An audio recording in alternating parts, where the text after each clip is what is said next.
Tina and Susan to come out to all of you, so stand by. 3, 2, 1. You know, the weather has finally warmed up, so you know what that means. Let's get grilling. Yes, joining us are two barbecue chefs, Eric Gephart and Jacob Lubbers, to share their tips and tricks on having your best cookout. Good morning, guys. Good morning. How are you? Wonderful. Okay, we want some good information here. What is the biggest difference between grilling with charcoal versus gas or pellet? Great question. So, we're talking about natural lump charcoal here. It's going to burn longer, it's going to burn hotter, and you're going to get big, bold, beautiful flavors out of this, all right? When you're dealing with gas, you're not really imparting any great flavors, and when you're dealing with pellets, you're not really getting to those high temperatures. So, by using natural lump charcoal in a Kamado Joe master built, you're able to tap into that just primal essence of storytelling, of gathering people around, of just a tradition that's been long forgotten, or possibly you're tapping into it on the daily. But it's just a beautiful, beautiful thing. Ah, And okay. I bet it smells and tastes wonderful. So what are the benefits of using a digital grill?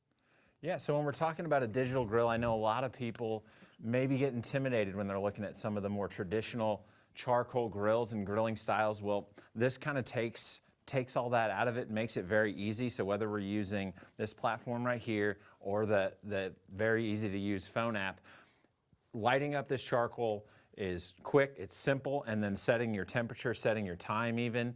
You can go on with your day and not have to worry about what this grill is doing. It really just takes a lot of the guesswork out of it.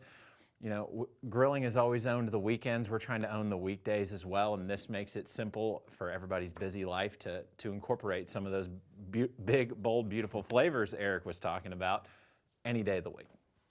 Yeah, I didn't even know that grills are now digital. They've gone high tech. So talk a little more about how we can make it easy enough to where you could do it really any day of the week. Yeah, that's great, and the digital aspect really helps out with that, right? So just being able to push button start your charcoal, or to digitally, let's say you wanted to do, let's say you got a big weekend coming up, or maybe that 8th grade graduation coming up, and you want to cook for some folks. Being able to push button start, digitally access that temperature, meaning turn the knob. I want it 250 degrees for 4 hours. No problem. You can do that. You can just dial it right in.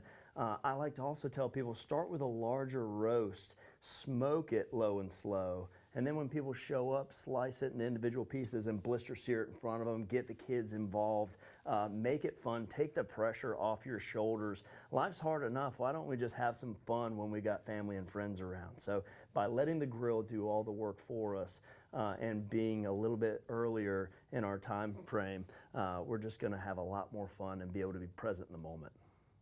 I like that. Yeah, that's what we were going to talk about next, is grilling for a crowd. What are your biggest tips for that? Thanks, Chef. When I'm grilling for a crowd, what I always like to do is just make sure nobody's out there hungry. So with this grill, it's very easy to go from low temperatures to high temperatures and do it very quickly. So whether we're doing ribs like we got on the table here, whether it's pulled pork or brisket, some low and slow stuff, that's gonna need to rest. Well, while that's resting, we'll fire this up to a higher temperature. We'll get some appetizers, some steak bites, some wings, some smoked cream cheese, something like that to feed your crowd, get them warmed up for the real show, which is gonna be that low and slow meat that we've done.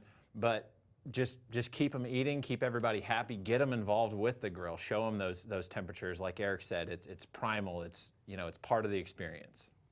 Yeah, and you all have given us a lot of good ideas, now that we're heading into grilling season. So where can we go if we want to get even more information? Oh, great question. Check out KamadoJoe.com and masterbuilt.com, and of course all the social media channels. I like to send people to YouTube to check out some of those recipe videos with the written recipes attached. Ooh, sounds We love good. recipes. Well, we are all ready for grilling. Thanks, guys, for joining us this morning. Awesome. Thank you. Thanks so much for having us. We're clear. Thank you. What's up?